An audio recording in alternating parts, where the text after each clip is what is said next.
What's up, everybody? I'm Mike. And I'm Chris Barrett. Cheers to Idioma Internacional. Cheers. Talk about the time period you worked for Idioma and about your first impression when you first walked into the company your first day. Mike and I both worked for Idioma for about a year and a half. About that.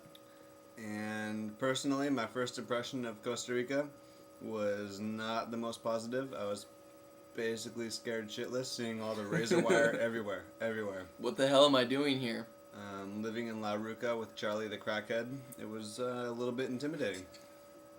Crackheads are pretty scary. By the way, everybody who's watching, get your glasses of cacique ready.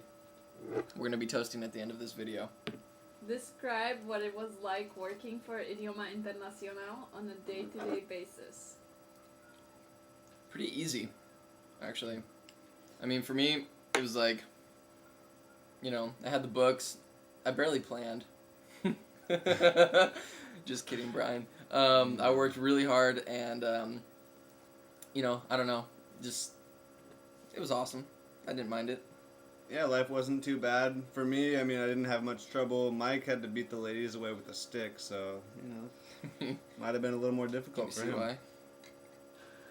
What evolved or developed in the organization during your time working with the company? Well, there was that INA contract, which expanded the company probably threefold from when I was hired. And that is the very reason why you and I moved out to the beach where we taught for the last 8 months of our contract. Because without that INA contract, we would have been in San Jose with Charlie the crackhead. So yeah, that was a good development for the company. Personally, it was also a great development for me because I got to move from San Jose to the beach. And I preferred the beach because I like to surf. And it seemed like the company has really grown and matured since. They moved headquarters and all that good stuff, so congratulations. Talk about a funny memory of experience you had while working with the company. Man, there are so many to choose from. It's hard to say.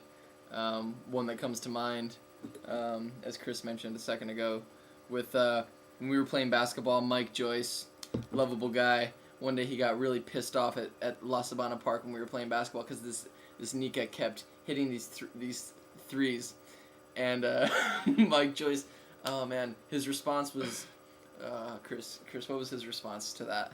Yeah, so Mike Joyce got all pissed, and he just yelled out this gigantic gorilla groan, took the ball and threw it across the park.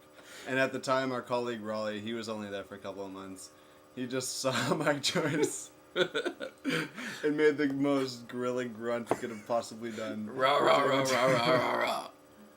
It was pretty good. Let's see. Also, Brian. I got a couple good Brian stories. Let's see. For example, one time they had recently let a teacher go because she had been very discreet with one of her students at a hotel and got busted for, I don't know, a little infidelity, wife cheating, whatever you want to say. Anyway, so I'm driving out there and Brian tells me, Chris, I know you've gotten around a little bit. I just want to make sure you keep it in your pants out there. Brian, it was all I could do not to just start cracking up in your face. I had to bite my lip pretty hard. Might still be scarred. It was also pretty funny when Brian broke our fence. For those of you who live with in Rodolfo's apartments with the Ranchito, Brian broke that electrical fence one point when we had a party at the Ranchito. We let some people out we had some people over and we let them out so they could get their car out, and then when we tried to close it, it wouldn't work. So Brian's like, oh, well, I'll fix it. So he climbs up and misplaces some wires, and the wires just, didn't connect. The best part is our landlord getting pissed at us, me and Mike. We get the shit for this afterwards, saying like, why would you try to fix that? You're obviously not electricians. Why would you do that? And Brian totally leaving us out to dry with Rodolfo, the landlord. But in Brian's defense, he did eventually fix the matter, so. What have you gone on to do after working with Idioma Internacional? What's there left to do? Yeah, it's all downhill from there. This is the prime of your life. You might as well enjoy it now because it's not getting any better. Yeah, well, for me, I personally, Chris and I are both in California. I'm in law school right now. I'm going full time. I'm married. I'm living the life. I'm driving my car whenever the hell I want. I'm not having sweaty ticos blow their snot rockets on me or fart in my face on a bus. So that's what I've gone on to do after Idioma Internacional. So life is pretty sweet. What about you, Chris? Yeah, personally, I'm semi-employed. I work serving tables, and I'm an agent of service for the law. So if you see me knocking at your door, chances are you're being subpoenaed or evicted. Don't answer. That is all. So with oh, sorry, do we have another question? Yep, 2 more.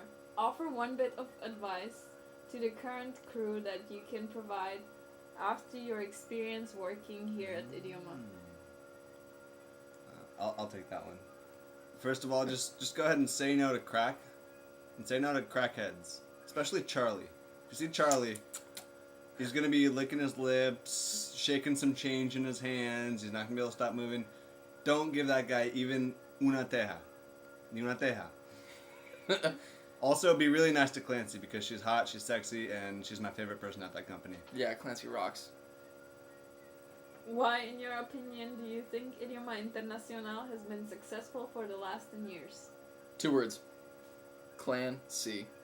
Clancy, you're awesome. Without you, I would have not gotten pretty much 90% of all the work that I did there. Wouldn't have been done without you. So you made a lot of things possible.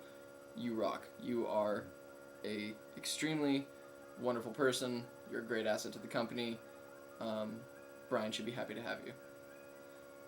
Also, I'd like to give Ticos a little bit of credit for Idioma's success, because in my experience, the majority of them just refuse to learn English. So as long as they keep refusing to learn English, we're gonna have a job teaching English. So you know what? They're equally responsible for our success.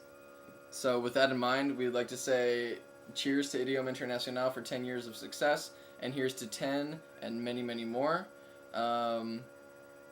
Salud.